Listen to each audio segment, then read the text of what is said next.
I dream and the world trembles. You are listening to Emerald Dreamcast, a World of Warcraft podcast, with your hosts Hazel and WoWMartiean.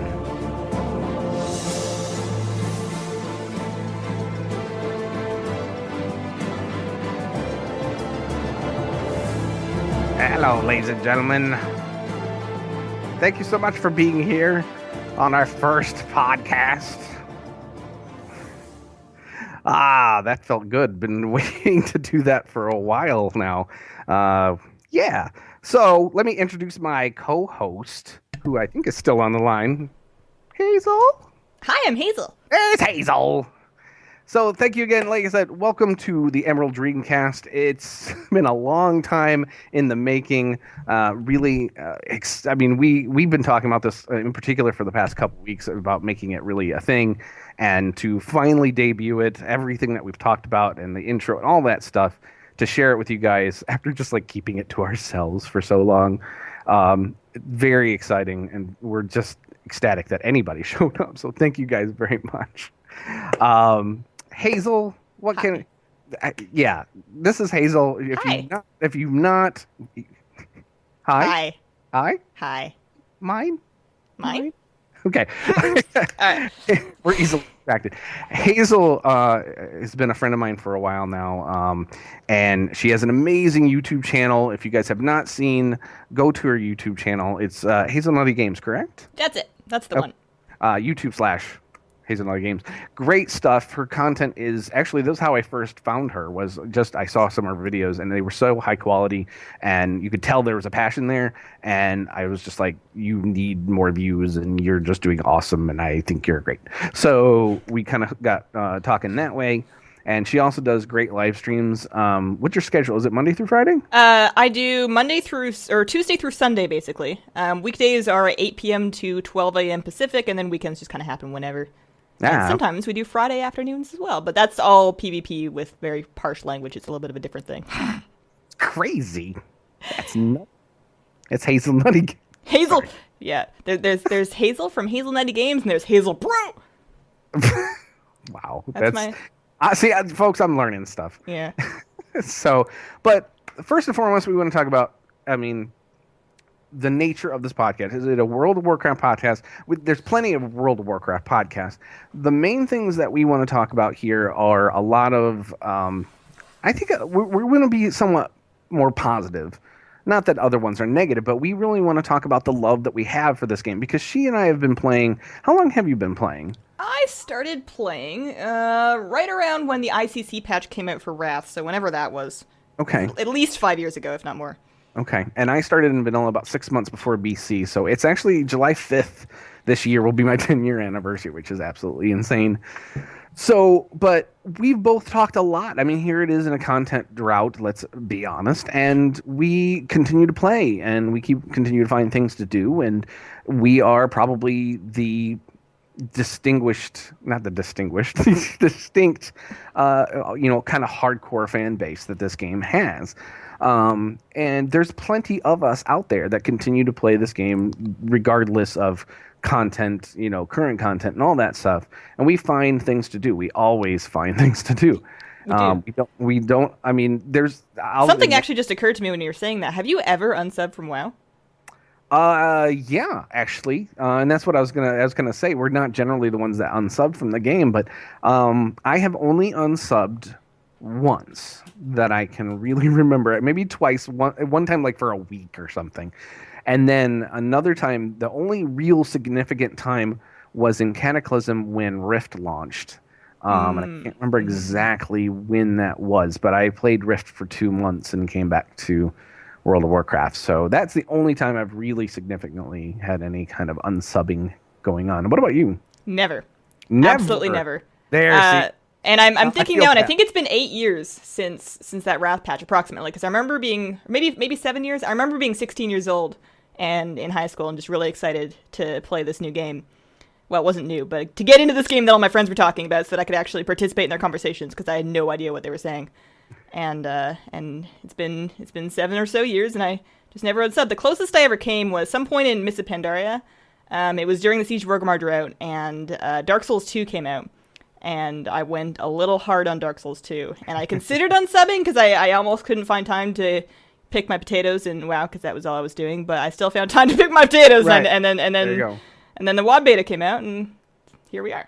There you go. Yeah, see, honestly, what was it? About... Must have been a month ago or so that I honestly just stopped playing for like 2 weeks. I didn't unsub, but I just kind of didn't play because... Right now, my main thing is working my garrisons for gold, and it was getting a little bit tedious, obviously, logging in and doing my garrison, chores and everything every day. So I kind of left that go, and I got into some other games. I was playing some, Hearthstone and stuff, but I got into not the latest Tomb Raider, but the one previous to that, playing a lot of Rocket League, and I just kind of let it go. And then one day I was just like, I need to log in and work on some stuff, and I went completely right back to where I was, and I was just like, you know what? There is no doubt that I am an addict for this game, and it's never going to change. And it was so much more than the game too. I mean, if I've ever spent any amount of time away from the game, even if I found the coolest other thing to occupy my time, 100% of my social life is attached to this game. All of my friends are all basically through WoW. So anytime that I spend a week not playing WoW, not that I've done that, but if I did, it gets really lonely because I don't. It's all through this one game. So right, it's hard to break away. The social aspect is a huge part of this game, and that's one of the reasons why it's weird for me to play a single player game like Tomb Raider. I mean, it's fun, it's a nice change of pace, but then you're kind of like, where's that little extra thing that I'm used to from a game, and that's that social. And there's so many different aspects to the social part of this game, and actually, that's not a topic that we started thinking we'll talk about, but we can definitely go on to that. But it's just. There's so many times we've made friendships, like you said. You and I, we can do stuff, whatever. But what I like, honestly, are the little things. Have you ever been flying around wherever doing something? You see somebody struggling to kill a rare or something, and you just go down there and pop it for them, whatever else, and they're really grateful, and it becomes a little. Never. The weak must die. Okay, only the strong will survive. See, again, I'm learning things about Hazel today. Maybe this is the last episode of Emerald Dreamcast. But no, seriously, I mean, we've all had those moments where either somebody has come to your aid and we've come to theirs. And whether you maintain that friendship for a long time or you just help them for that moment, you made the game better for them for that little bit. And it feels good. And I love doing those kind of things. I remember when I first started playing, people were so nice. Now, I was on an RP server initially just because that's where my friends said to go. I didn't know what a role-play server was or anything. They were just like, this is where we're playing, come here. But I'm thankful for that experience because they seem to be a little less hardcore and, trolling and stuff like that. They were really respectful of the world of the game and the lore and things that I probably wouldn't have had an appreciation for if I wouldn't have had that experience. And it just made me. I remember sitting there going, I wish the real world people were like this. Yeah. And it was at that moment like, this is a very special situation. So, anyway, I found that to be true of RP servers as well. I used to play almost exclusively on RP servers just because the community there is just so vibrant, and you can walk around the world and kind of get immersed a little bit just because everybody has names that sound like they belong in the world. I'm not going to come up with one that doesn't because it's going to get out of hand real quick. But you know what I mean. No, it's a very nice place to be. Well, on an RP server, I was originally, my druid was originally named Marty McFly, and he got reported, and that's when Martian came along, because I just needed to have something that said Marty, and then I was just like, whatever, EAN. If I don't like it, I'll change it later, and I should have, because everybody went, Martian. I'm like, no, son of a... You do have a remarkably high concentration of vowels on the back end of your name there. Absolutely, and that's why it's just stupid. Who puts 3 vowels together? It makes me think of ice cream. What? I don't know why. Is there a type of ice cream that has I, E, and A consecutively in it? There must be. Neapolitan's kind of there, but I don't know. Anyway, it's going to come to me 4 months from now, and I'll tell you all about it. This is not the ice cream podcast. That's later. We're going to call it 33 flavors.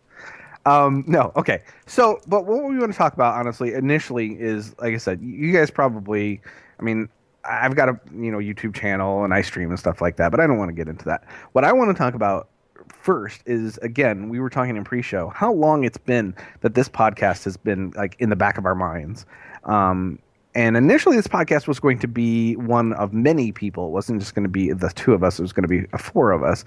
And things just kind of didn't work out, scheduling and real life stuff, and my real life situation in particular, where I was kind of struggling with where I was living and stuff like that. Just did not. It never gelled.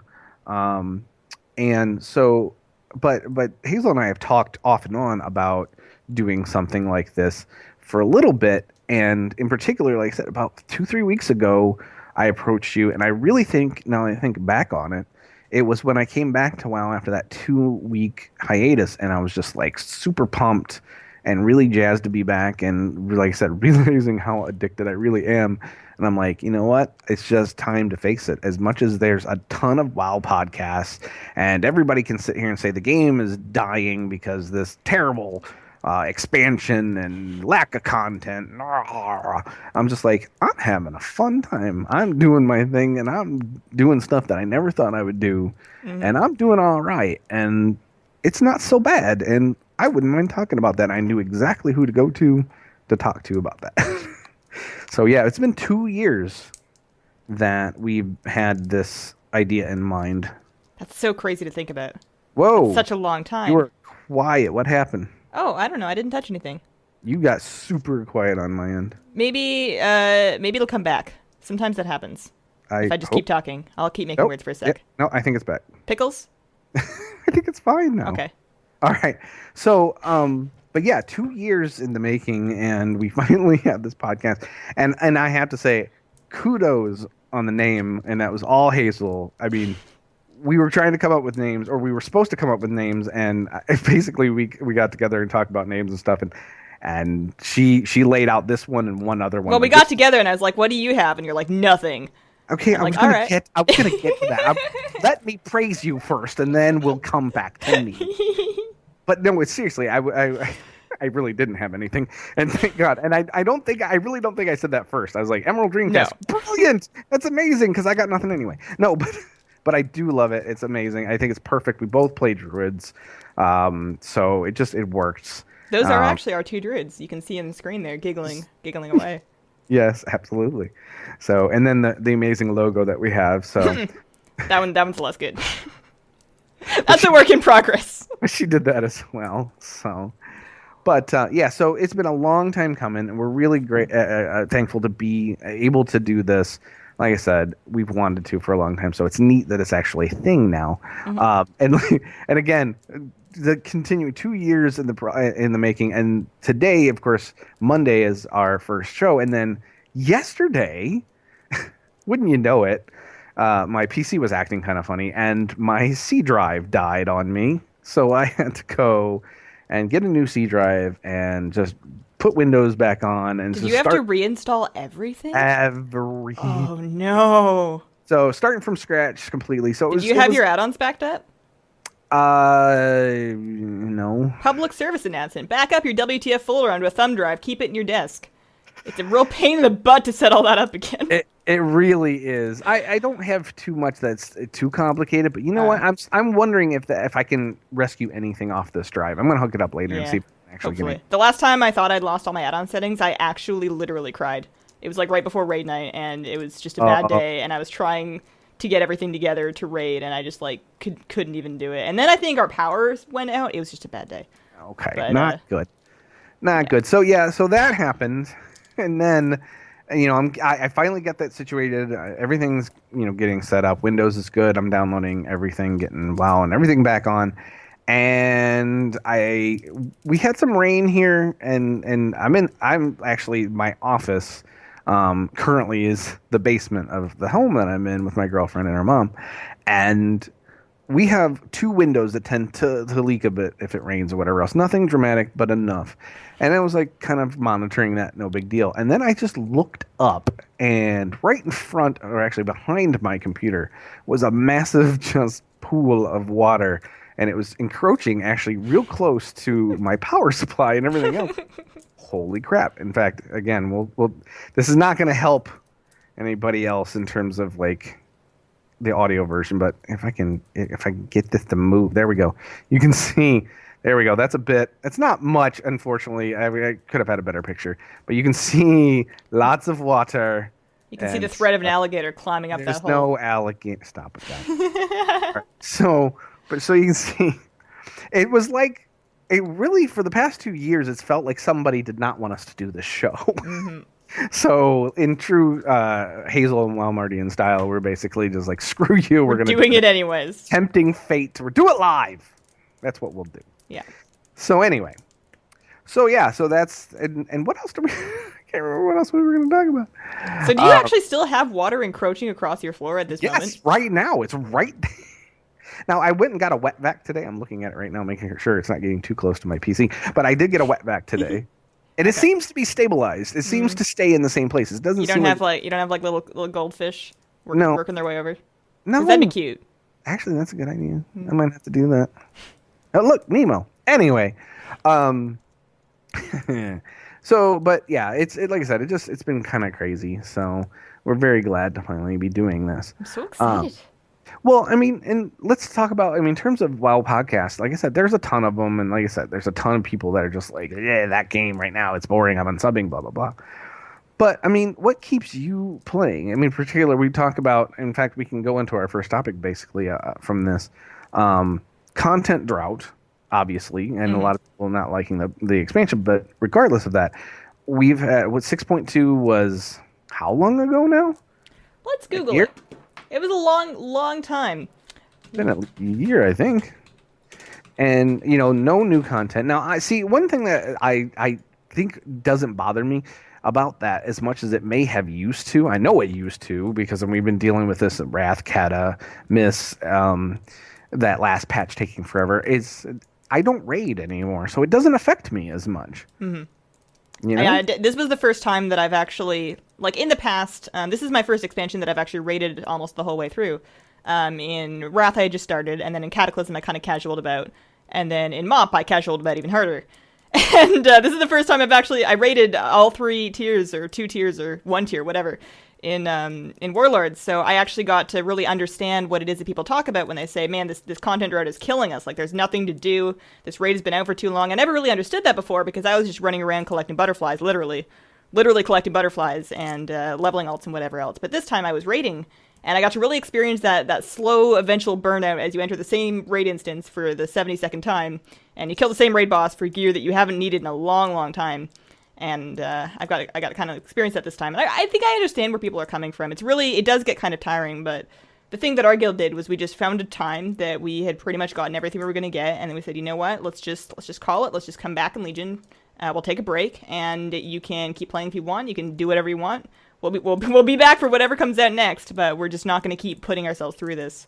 So I think it's important to find a time, if your guild is reaching that burnout point, to consider that maybe it's not the worst thing in the world to just set that part of the game down. There's so much else to do that you don't necessarily need to keep going into Hellfire Citadel if it's making you want to shoot yourself. Yeah, see, I've only been there a few times. I don't even know. I don't think I've done LFR even, but I've done, some normal runs and things like that to get geared, to get the moose and all that stuff.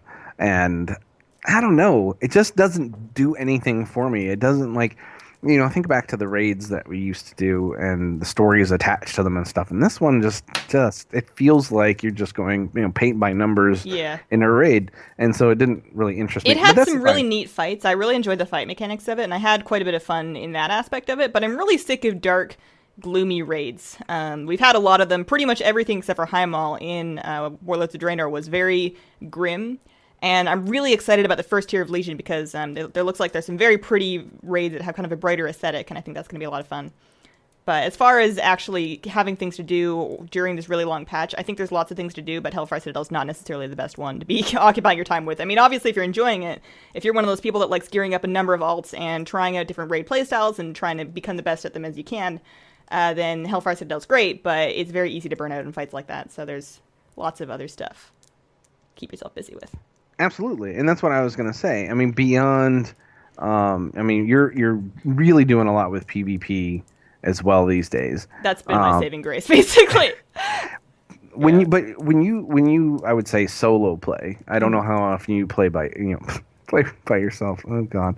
How? But I mean, in the past, before I got married, you know. Okay. Okay. We're not gonna do that. But I did solo play quite a bit through Kata and Mop. I didn't really have a guild, but I haven't done it basically at all in Hellfire. So I've kind of seen both sides of the keeping yourself busy doing so with other people and on your own. Right.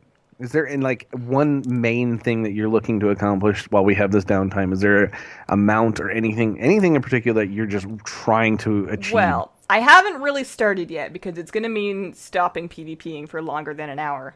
But one thing I would really like to get done before Legion is, so in Legion, when my raiding guild comes back together, I think I want to raid as a Shadow Priest, which means that I'm going to need that insane title.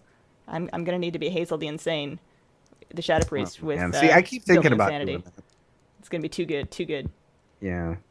I'm about halfway done. I need to do the lockbox thing, and I have 2 more goblin reps to do, and then I'm done. Those are the only things left, is 2 of the goblin reps. I'm halfway done those, and then the lockbox thing. But I think the lockbox thing is going to take me a while. Yeah. No. And that's the thing. I mean, I don't know. Right now, when it comes to this downtime, I think it's a good time to do something that takes a lot of time. Mm-hmm. I'm going for 1 million gold, which I've never done before. I'm at about 650k now.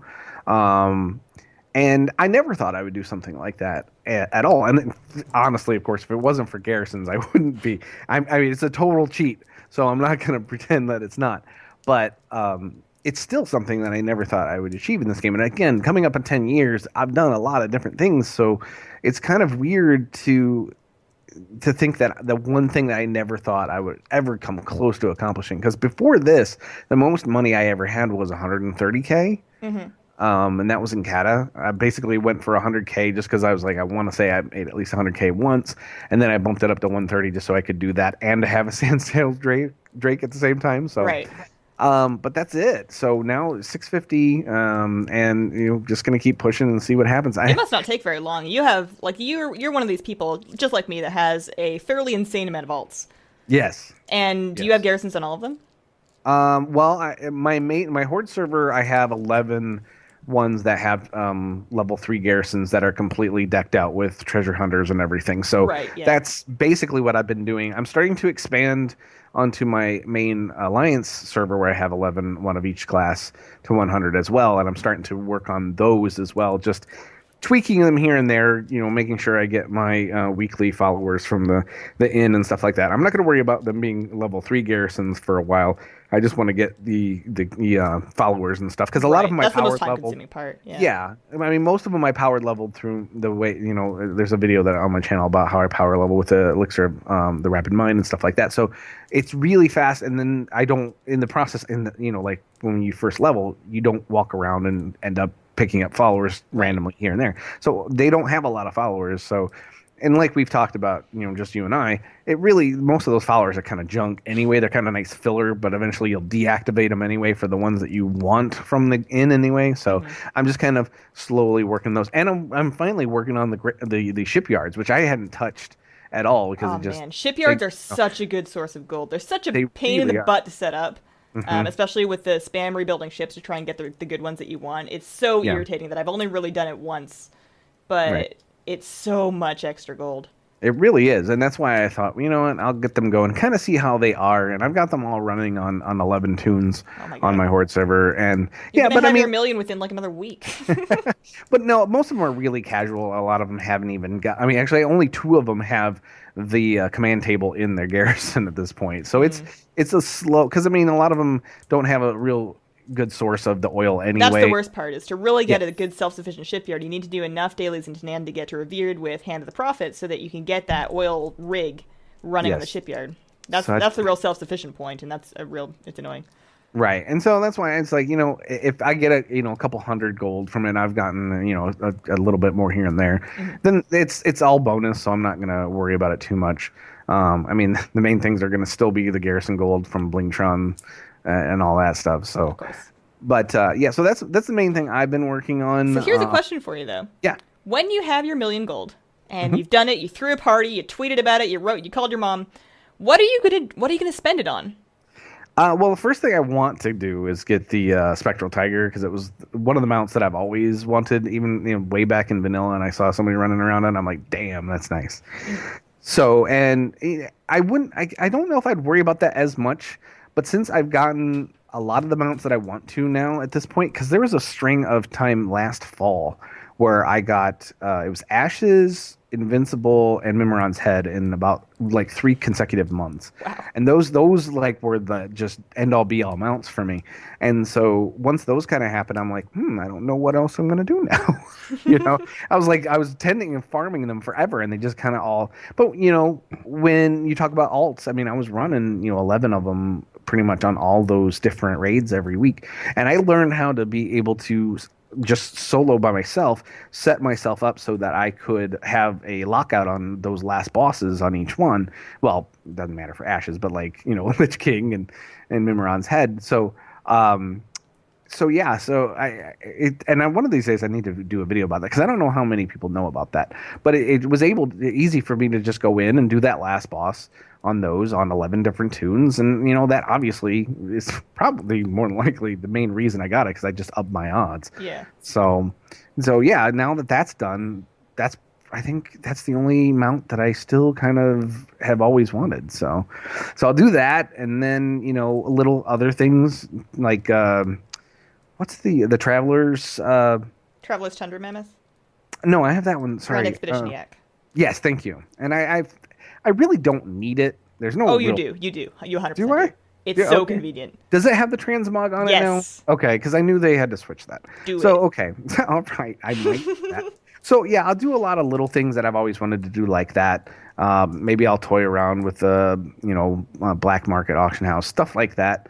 But I mean, my main thing I keep wondering about is once I do all that stuff, am I going to then keep maintaining my garrisons and keep making money? And then, I don't know. Well, I mean, I definitely want to pay for my WoW sub. You have actually have experience with that, with your many golds. Yeah, basically. Many golds. I'm doing pretty much the same thing that you are with the 11 garrisons set up. I don't have shipyards on most of them, but I do have the level 2 jewel crafting hut now on all of them for that daily for an extra 300 gold each. Right. And I have a real hard time sitting on top of gold. I saved up enough for the Spectral Tiger, and I bought that. And I have almost all of the other TCG mounts as well. And after I got all those, it's like, well, what can I put my gold into? And I came on the WoW token, and I thought, well, this is kind of cool. I can kind of save up and buy a bunch of tokens and just apply them all to my account so that if anything ever happens, I'll still have a WoW sub for a long, long time. Right. And then I decided to see how far I can push that, and I just kept buying them, and I'd save gold, and I'd buy them, I'd save gold, and I'd buy them. And then they cut me off. I've reached a point, and apparently once you have 2 years to date in the future paid off of WoW through tokens, they won't let you buy anymore. You get an error message saying you have too many of that item, and you're just done. So now I guess I'm gonna try and get 1,000,000 gold too, because I have nothing. Actually, what I've been doing is I've been buying I've been putting gold into pets that I can give away on my stream. Because I really don't like having massive amounts of gold. It makes gold feel cheap to me. Like, if I can log on my bank alt, and I look at it, and I have 600,000 gold, then I'm not going to feel as excited when I do a quest and I get 20, and then I sell the quest reward for another 40. I'm not going to feel as excited about that if I already have a giant stockpile. So right. No, I don't really like sitting on it myself. That's true. But so after 2 years, they just said, no more. Is that like WoW's equivalent to the bartender just cutting you off? Probably. But Just yeah. no. Whatever expansion comes out after Legion better be good, because I'm paid through 2018. Well, you better tweet at Warcraft devs and make sure that they know. You show a screenshot. Look, this is what I put some faith invested in them. That's right. You owe me. You owe me. Let's make sure Legion is good first, and then we'll worry about the rest. So, but yeah, I mean that's the thing. Again, with people who play the game continuously at this point, especially people that are still playing now, which I know a ton of them. There's a lot of people I see unsubbing here and there, but for the most part, everybody's still. I mean, my close friends are still going strong. Mm-hmm. We all find stuff to do, and I'm curious. I mean, in fact, if you guys get a chance, Emerald Dreamcast at Gmail. Send in some kind of just ideas of what you guys are doing, what you guys find important in World of Warcraft during this content drought. I mean, for me, I know people's frustration with the content drought. I do, again, especially if you're a raider or whatever else. I understand it completely. But there's part of me, and I don't like to say it much because it sounds like it's a dirty thing. But part of me, I kind of like it because it gives me time to breathe and do So those much time to things. catch up on all those things that you don't really have time for when there's Absolutely. new content to chew through. Absolutely. Right. And that's the thing, because I mean, there's so much that you want to do, when there's new patches rolling out, but you have to continually, no other way to put it, keep up with the Joneses, Hmm. in terms of gear and everything else, that it's hard to be able to go find the time and go back and do those things. And you almost feel like, you're like living in the past when you do it. But yeah, like I said, part of me likes this, and I'll probably get a lot of hate for that, but I hate to say it, there's part of me that does that gives, like I said, it gives me time to sit back and reevaluate my account, because again, 10 years, I mean, I've always kind of talked about WoW as being that hobby that I have, that's something tantamount to another person having a car that they work on. And I've always looked at my account as a whole as something I'm building and working towards, and something that I've enjoyed the process of, but also when I look at it, I'm happy with what I accomplished one way or another. The leveling of alts is another thing that we've talked about. Obviously, I'm known for that to a degree. I had 10 tunes to cap one of each class in Wrath, and then I did 20 in Kata, and then I did 30 to cap in Miss. And whether I'll do 40, I don't know. But At some point, they're going to cut you off. they should. Trust me, they should. Right now, this podcast, I'm probably basically just putting myself on their list of people who's like, now we really know. But yeah, I think I'm at 20. Yeah, I'm 24 100s right now. So I don't know if I'll go any farther than that. But man, I tell you what, every 100 you have, that's a lot of Fell Blight. That's a lot of money. Oh man, just with the garrisons, this was the expansion that finally paid off for having all of those characters that I never play. 'Cause I was so big on leveling alts and being really excited about the idea of being whatever that alt was, and I would get it to level cap, and I would gear it for a day, and I go, you know what, this isn't my main. Right. That was basically, actually, it's almost your fault that I didn't get anything done during Mists of Pandaria, because you were all excited about your new guild. You decided you were going to start Trauma 2. That was what it's called, and we got all these people in. We were all excited. We were this big happy family, and it's like, okay, I'm going to level characters. So I leveled to 90, and then I leveled to 90, and then I leveled to 90, and I think I have a good 7 level 90 hordes on Thrall doing nothing, because that's what I did for mob. Hey, you're the one who abandoned the horde and went to the alliance after that. Don't blame me. Mm-hmm. Don't blame me. Now, yeah, I know. Trust me. One thing, if I think I've learned anything in 10 years of World of Warcraft, is that I am just a horrible guild master. I can't do it, because I have so much going on in my life that it's hard for me to because you really have to maintain people, and you really have to do a lot of legwork, so to speak, to not only keep everybody happy that's in the guild, but also bring new people in. And, I had some people that I put in charge of that sort of thing, but, it needs to be the guild master. It's so much work, yeah. And guilds really serve a bit of a different function these days. Like, they're not, now that things are so cross-realm, and you don't need to be within a guild to really do anything, the only real benefit to being in a guild is for guild achievements, for raiding. So outside of raiding guilds, you don't really see that many players interacting together in guilds anymore. Right, and you're right. I mean, in terms of having this many alts, I've always been able to make them pay off in one way or another. But now with cross realm, well, not cross realm, account wide and stuff like that, in terms of like the, in fact, that's I think what really brought me back was Love is in the Air, trying to get that love rocket. Doing that on 22, 23 tunes every freaking week or every freaking day. You didn't get it, did you? No, of course not. 10 years now. And then in particular, I put my foot down. I said, this year, I'm going to make my odds the best I've ever made them. Mm-hmm. There's no way I'm not going to get it this year, and nothing. So I'm probably never going to worry about that amount again. Yeah. So, but little things like that, having this many alts, I wish I could say it paid off, but in that case it didn't. But I had the right idea.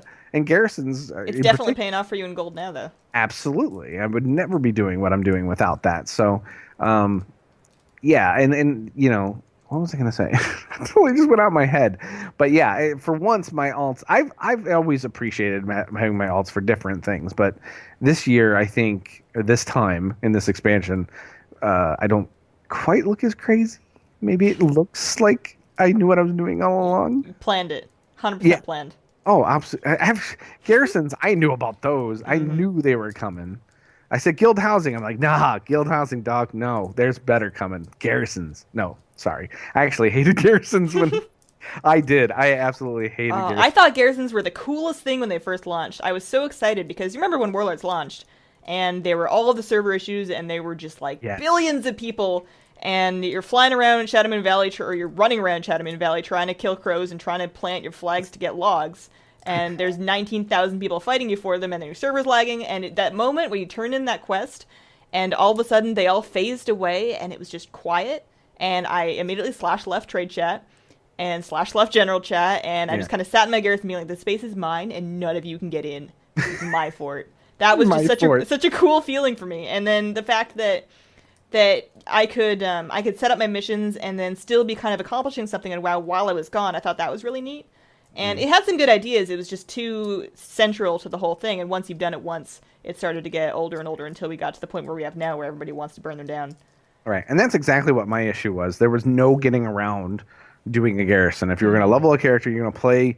You get to level 100, you were going to play warlords. You had to deal with the garrison at least to a degree. And I really, and here's the kicker.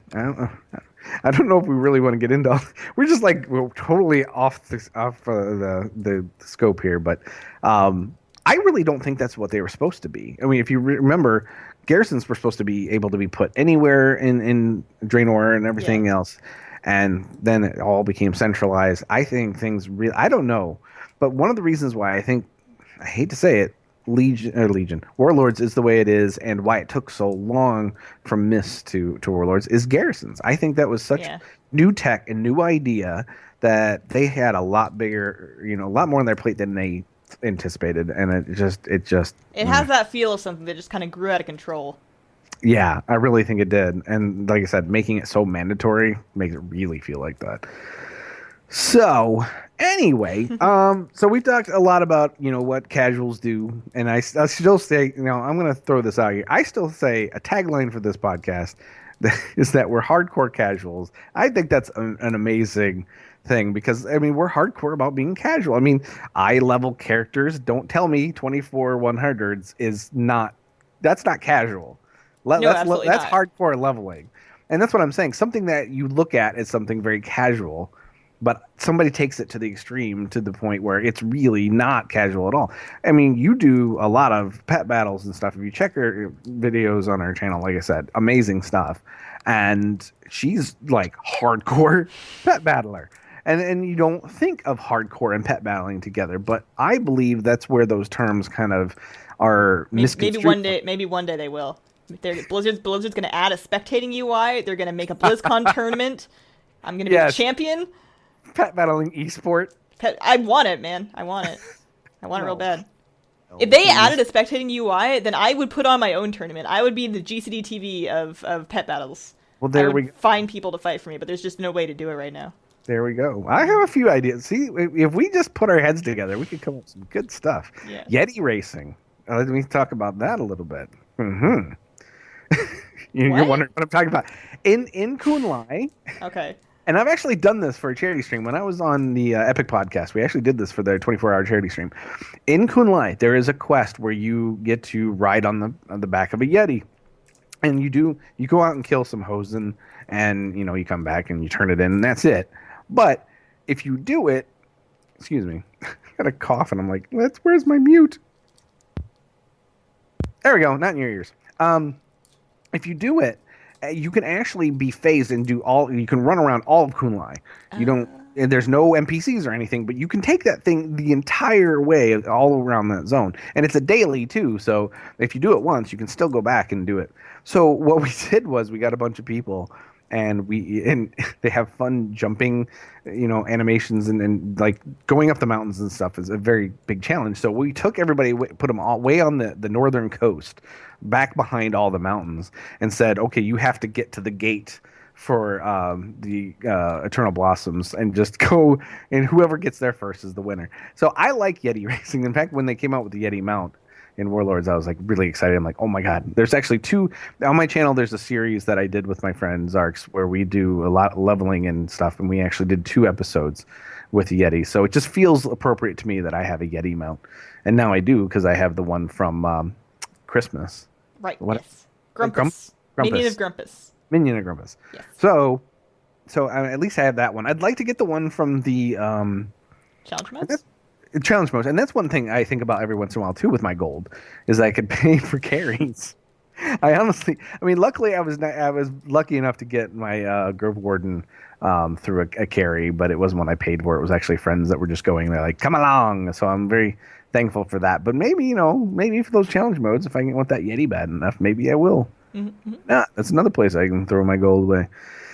So anyway, but we've got about 19 minutes? 20-ish.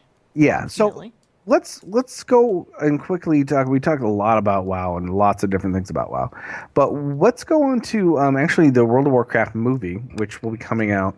Is it June? June, isn't it? June, yes. And talk a little bit about how, in terms of the player base, how they're going to react to it or may potentially react to it. For me, I'm very interested in how the general public's going to react to it.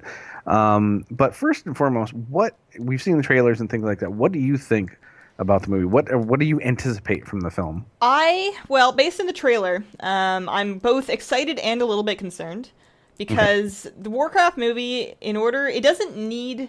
It has the potential to have an audience that's much greater than Warcraft, just like all of the comic book movies that are coming out these days. I'd say a good 60% plus of the audience has no idea what that comic book was about. Like, I went to see Deadpool, and I have never touched a Deadpool comic before, and I still really enjoyed that movie, and I think Warcraft can do the same thing.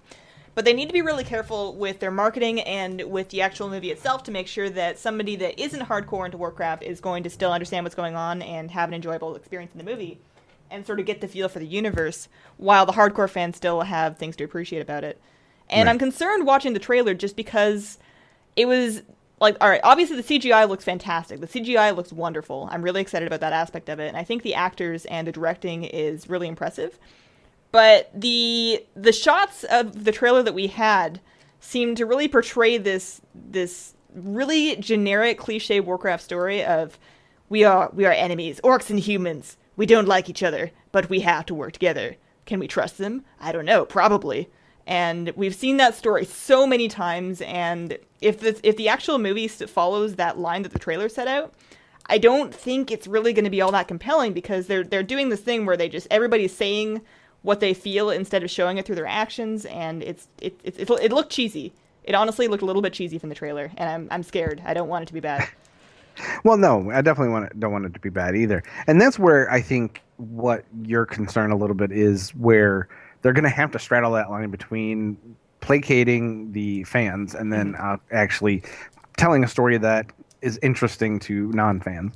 And that's what worries me. I mean, the big thing that I keep thinking of is the first thing people are going to compare this to, non-fans anyway, it's going to be Lord of the Rings. So they're going to just have that as their comparison.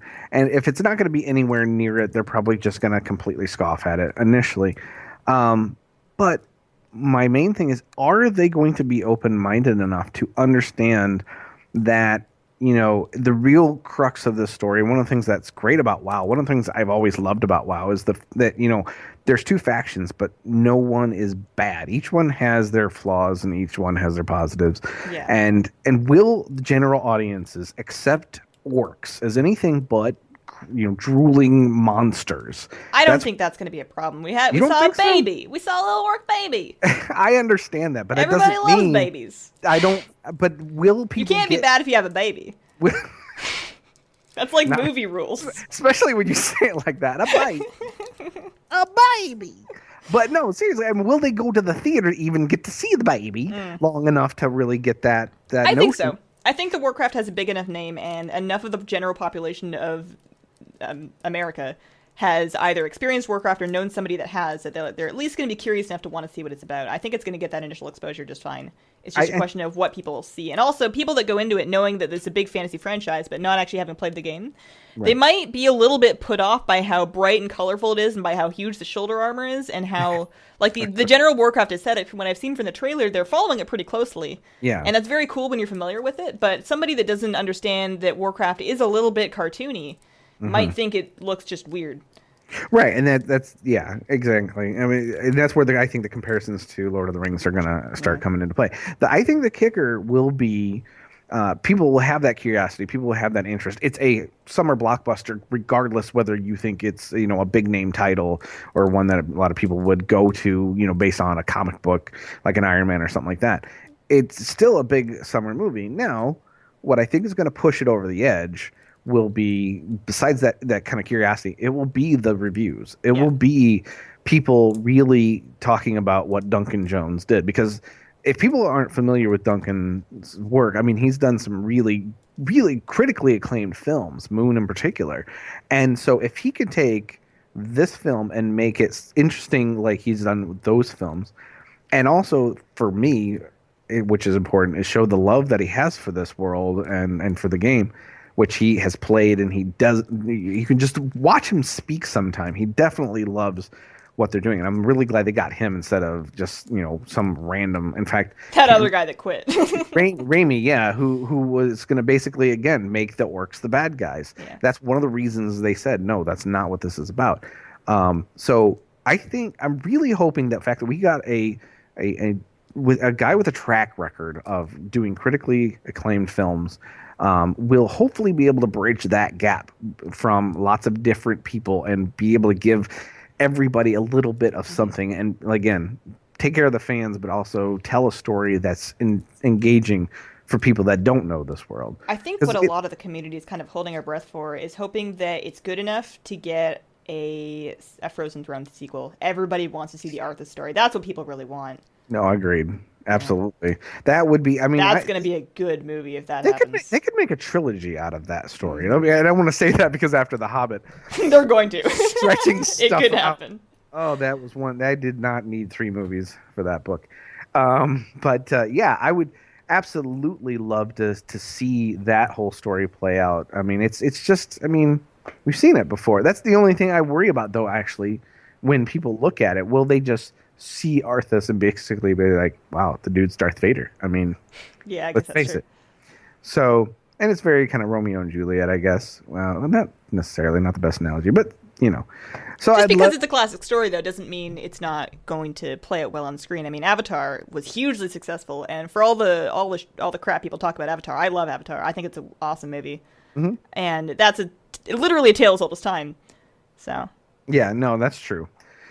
Yeah, as long as it's entertaining, people will definitely hang on to it. And there's a reason why Wrath was such a popular expansion. It just resonated with so many different people. I mean, you look at Arthas, and everybody can kind of relate to, having those moments of weakness and whatever. But it's what you do with them, and watching him make that transition. And frankly, he thought he was doing the right thing initially. Yeah. It's the most compelling human story that they've ever written. Like really? Many of their other storylines, they're very epic. They're very great evil and demons and banding together to humanity's gonna hold back the evil, and that's great. But it's not a relatable story the same way that the Frozen Throne story is. So. Right. Yeah. And so, if we can just get this one to hit. Yeah. And there's no better time with all the comic book movies and everything, like you said. Think about back before like X-Men and stuff like that. Comic book movies were bad. I mean, the first Superman was good, but the rest of them were but yeah, like X-Men and Spider-Man gave them real credibility, and very thankful that, really think about it. When you think about movies, and now this is kind of off wow for a second, but you think about films and everything else, they do storyboards to kind of show what the action is and everything else, basically lay out the film. You got comic books that have been doing that for years. They're sitting right there. Their storyboards right there. Yeah. The best source material they could ever had, and the way they were just ignoring them for so long. But of course, special effects and everything kind of caught up too, so that helped.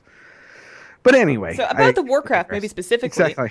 Do you think that it's going to bring people to World of Warcraft that have never played before? That's an interesting question. Especially, I'm assuming you've seen the rumor about whether they're going to give the game away with tickets. That way would be a way that people would be curious and maybe play. I don't think it's going to bring people to the game, honestly. It's an interesting concept. I think it's quite hard for a gamer. Like if you think of your average gamer that's about the same age as most of us or many of us were when we got into WoW. So think of like your 17-year-old kid, right, who wants to get into a new video game, and he's probably at this point played a lot of League of Legends. He's probably seen some Dota tournaments. Maybe he plays Rocket League, whatever. I think it's harder than ever right now to pick up an MMO if you've never played one before and get into it. It's such a different experience from the games that are dominating today's market that I think it's going to be really hard for somebody that's never played one to really experience the magic in the same way that we have. Yeah, I don't think PC gaming is it's very niche. I mean, there's no doubt about that. Yeah. But I think as a whole, it's kind of moving away from this model that we're on.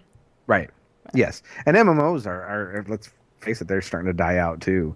I mean, unfortunately, we look at Carbine in WildStar. They just laid off 70 people, and that puts that game in jeopardy potentially. Yeah, I don't think they're going to go away completely. I mean, RuneScape is still happening. There's still people that never left that world. Right. And I think it's going to be, like, WoW, as we know, is going to be here for a long time. The community is going to support it. But I do think that the rest of the world is going to move on a little bit.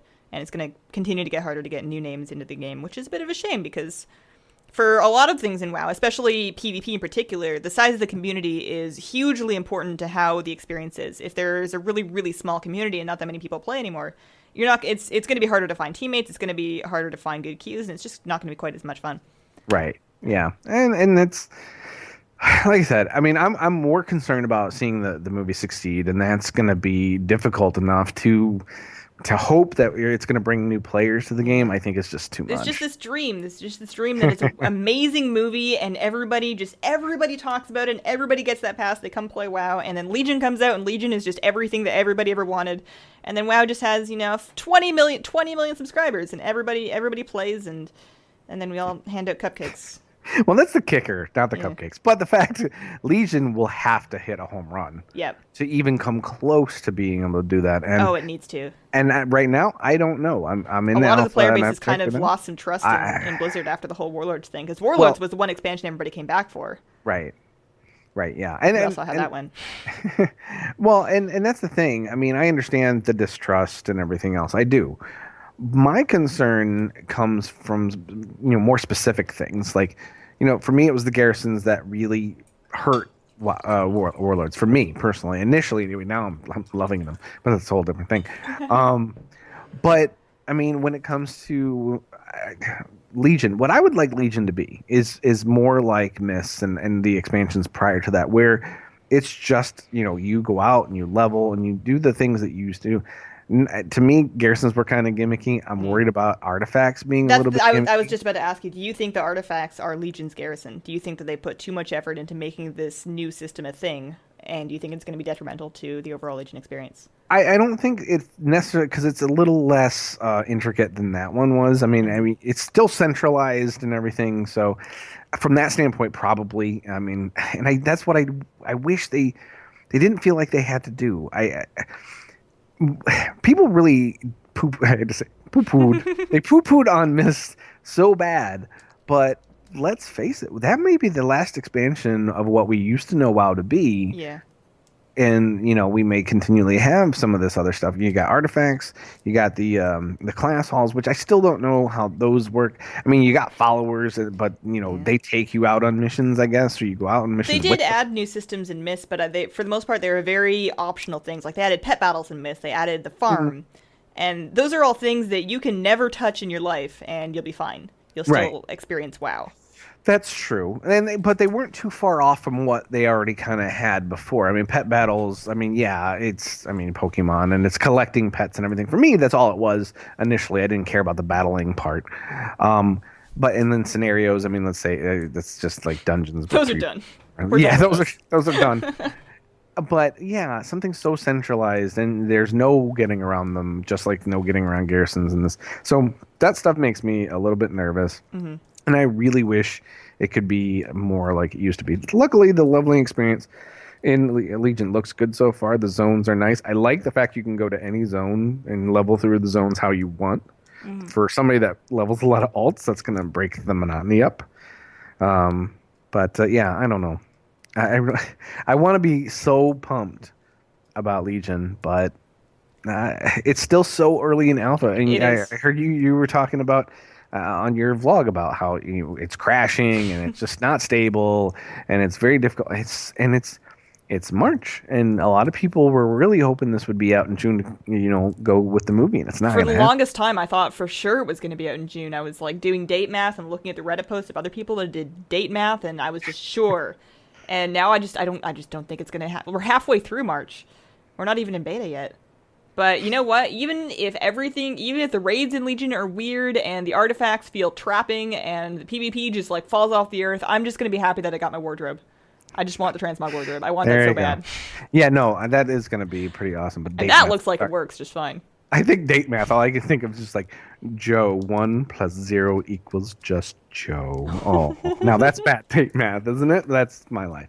But no, I know. And that's why I'm waiting for that to be a thing in the alpha or beta whenever they bring it in. Mm-hmm. But I'm really, with that, what I want is to be able to copy my characters over because you can't do that yet. Right. So I want to take all my characters, who knows what quests I have stuff from.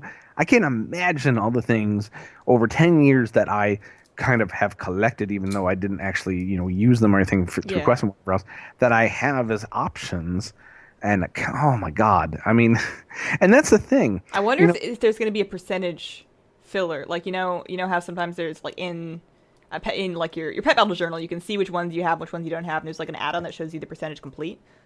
I wonder if we're going to have that for transmog. If people are going to try and 100% their transmog wardrobes, and if there's somebody's going to put together an add-on that helps you do that. Well, yeah, percentage. I don't know, but I mean, the probably not the UI they have now. They show the number of things that you need, like the ultimate lit you can have, and then they have how many you actually own. So there's going to be people. One of the things about we talk about casual and whatever else. I mean, there's people that just are collectors. I mean, that's a big part of this game. People going out and trying to. We're completionists. Yeah. And that's a lot of how people during a drought really keep things going is to finish up those things. We can talk more about that next time because we're actually coming up on 8:30. But yeah, that's and I'm hoping that's going to be a huge. I mean, I think it's going to be really great for the game for casual people like myself maybe, but still I think that's going to help. 2 patch cycle.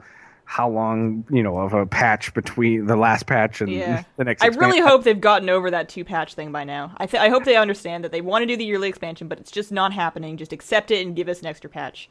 I don't think it's going to happen. I think that's the new business model. I think they've scaled down that sort of thing because they've got so many other games that are doing just fine now. They don't have to kill themselves and make 4 patches and stuff.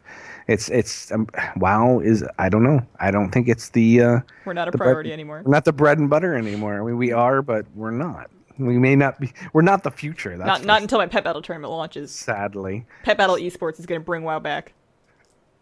On that note, Pet Battle Esports, we really need to make that a thing. Yeah. So, but that is the episode. I mean, first episode in the books, which, again, 2 years in the making. We never thought we'd actually finally do this, and here we are. We've got folks in the chat room. Thank you guys so much for hanging out, everybody that ends up listening to this. Right now, we don't have a Stitcher feed or an iTunes feed yet, so I'm going to work on that. How are we going to do this? Should I put it on my YouTube channel? Can I do that? We can figure that out. Okay. We can figure that out. We'll talk it out. We'll figure it out.